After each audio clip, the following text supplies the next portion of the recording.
BJP में शामिल हुए विजय चौधरी। अब भाजपा का देंगे साथ, होगा विकास। इंडिया गठबंधन के कई बड़े नेता अब गठबंधन का दामन छोड़कर बीजेपी में शामिल हो रहे हैं। अपना कुनबा बढ़ाने की रणनीति के तहत बीजेपी ने सपा, बसपा और कांग्रेस के कई बड़े नेताओं को अपने खेमे में ले लिया है। इंडिया गठबंधन की डोर अब टूट रही है और इस टूटती हुई डोर को बीजेपी अपनी ओर खींच रही है। अब ऐसे में नगर पालिका परिषद उरई के पूर्व अध्यक्ष विजय चौधरी भी बीजेपी में शामिल हो गए हैं। उनके साथ उनकी मां और वर्तमान नगर पालिका अध्यक्ष गिरिजा चौधरी ने भी इस अवसर पर भाजपा की सदस्यता ग्रहण कर ली है। उनका यह नया राजनीतिक कदम नई राजनीति को दर्शा रहा है। जिले की राजनीति के सशक्त दलित हस्ताक्षरों में गिने जाने वाले विजय चौधरी को यह फैसला नगर के विकास के हित के मद्देनजर रखते हुए लेना पड़ा।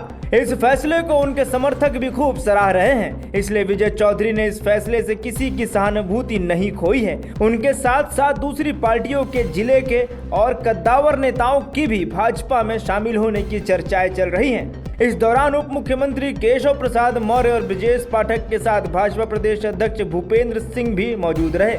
भूपेंद्र सिंह चौधरी ने मोदी की विकास यात्रा की चर्चा की और कहा, आप सभी प्रधानमंत्री नरेंद्र मोदी की विकास यात्रा से प्रभावित होकर बीजेपी से जुड़ना चाहते हैं। भाजपा सर्वव्यापी और सर्वस्पर्शी पार्टी है। आप सभी को नरेंद्र मोदी को प्रचंड बहुमत से जितवाना होगा। इस अवसर पर राहुल गांधी पर निशाना साधते हुए केशव प्रसाद मौर्य ने कहा, सभी दलों में भगदड़ की स्थिति है। आज कोई सपा, बसपा या कांग्रेस में नहीं रहना चाहता है। देश हित में काम करने वाली बीजेपी 80 सीटों को जीतेगी। उत्तर प्रदेश को नशेड़ी कहने वाले राहुल गांधी का नशा तो 2019 में अमेठी वालों ने ही उतार दिया था। इस बार रायबरेली में भी नशा उतर जाएगा।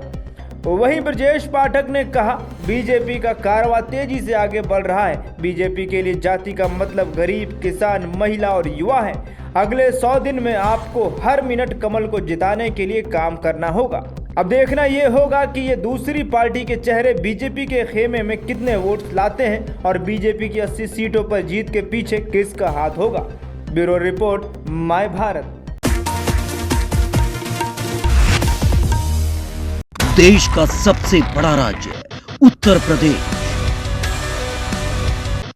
देश की राजनीति का सबसे बड़ा अखाड़ा,